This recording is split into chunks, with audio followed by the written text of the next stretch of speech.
During the day, the hippo soaks in the river. At night, it goes up to the bank to graze.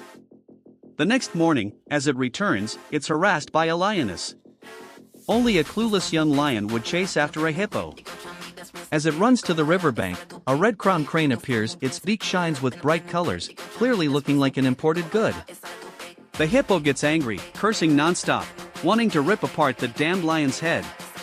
The young lion loses interest in playing and returns to its group. You heard right, the kid who once toyed with death has now grown up. Hello everyone, I'm Matter. Welcome back to Wildlife Program. This week, we head to the Luan Kwa River to explore the life of the creature known as the king of the jungle. To lions, family is everything. The survival of a pride depends on the strength of the group. Alber's pride is no different, the three sisters Just, Ias, and Lien shoulder the fate of the entire tribe. Not only do they risk their lives to find food, they also have to fight to protect the cubs.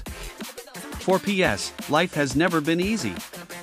The youngest, the weakest, the most timid in the pride, hated since birth, no one wanted to play with him. Once, after getting lost, he was even bullied by his own kind. The serious wounds on his body made it hard to walk, yet he struggled to survive. Death couldn't take him, forced to concede to his stubborn, unyielding will. To earn the love of the pride, he grew stronger each day, his bravery shining through. Female lions stay in the pride for life, but male lions must leave to live on their own before turning 3.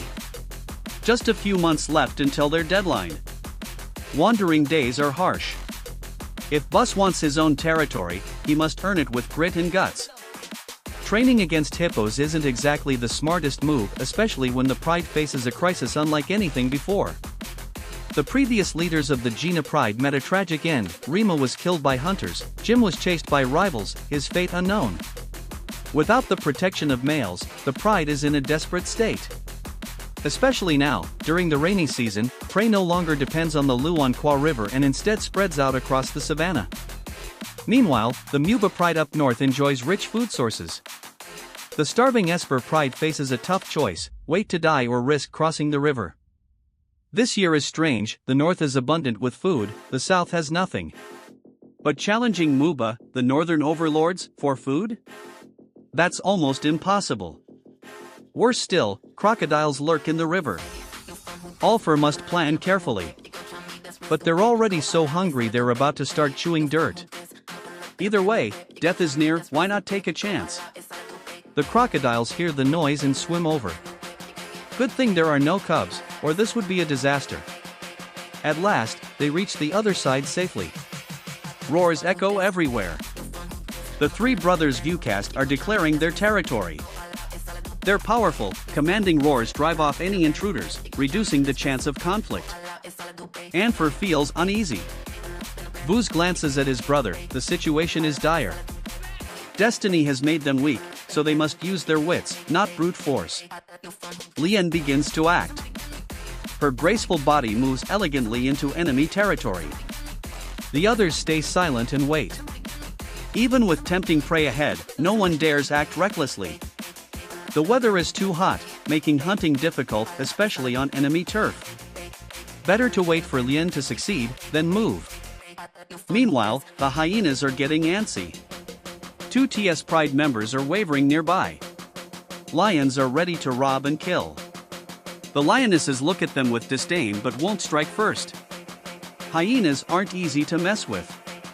Though lions are stronger and more muscular, hyenas have a much deadlier bite. They can even kill a lone lion. As night falls, the lions begin to move. Their eyesight is sharp, able to see even in low light.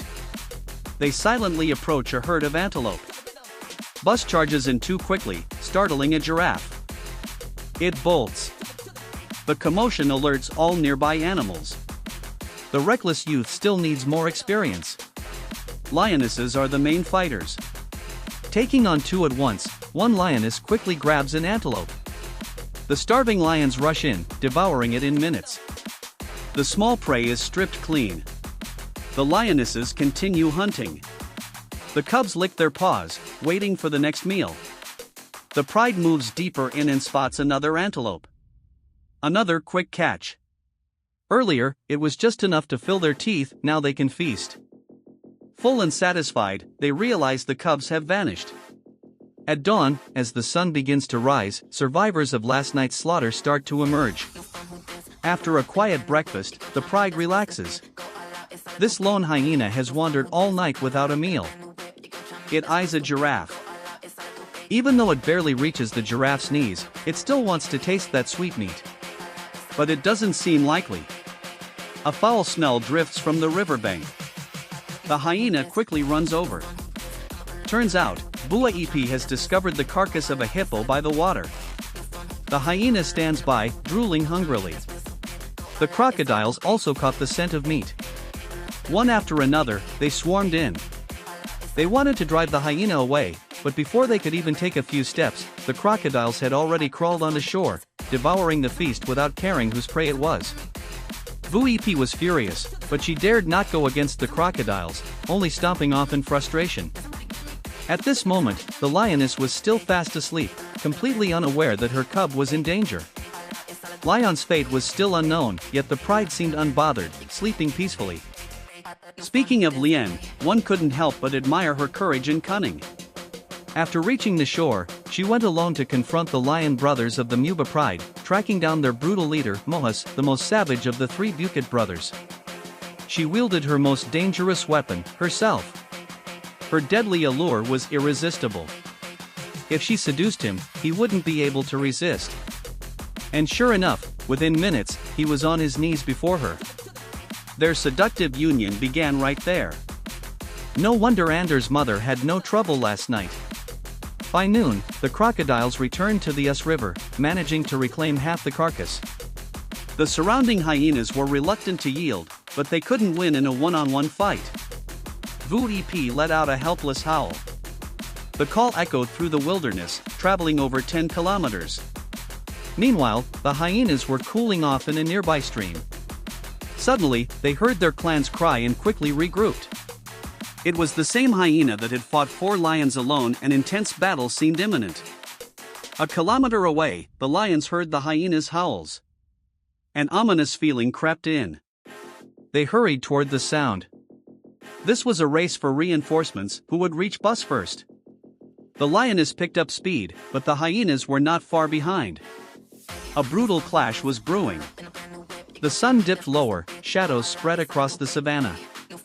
Bus and his brother stood guard over the spoils. At last, everyone returned.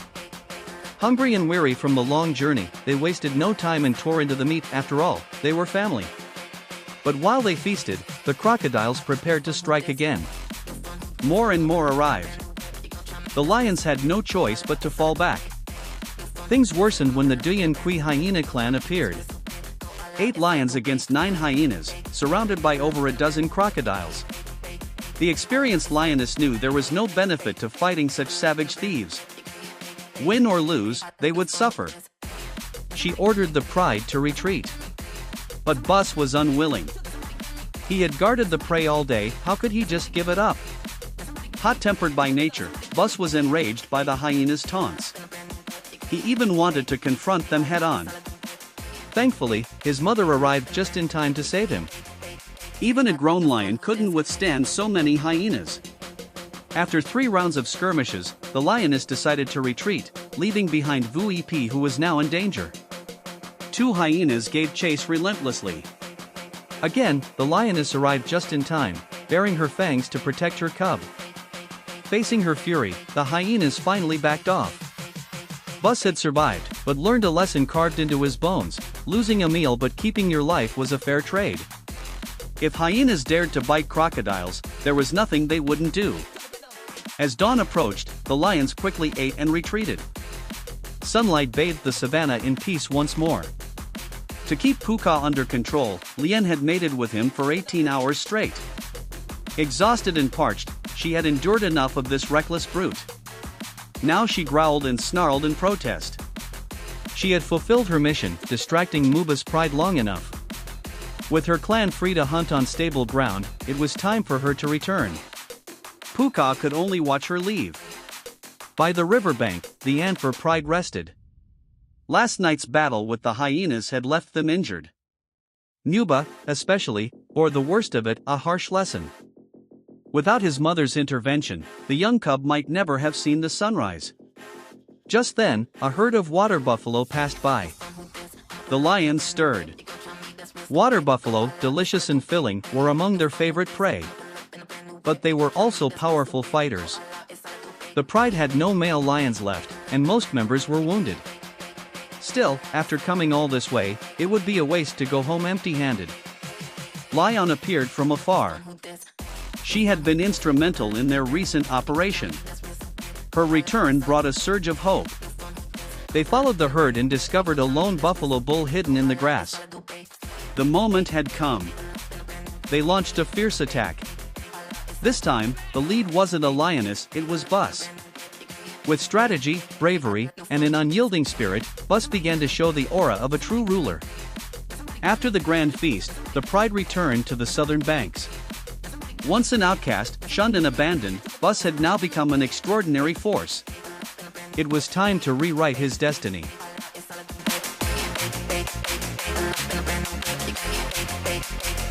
You fun with this?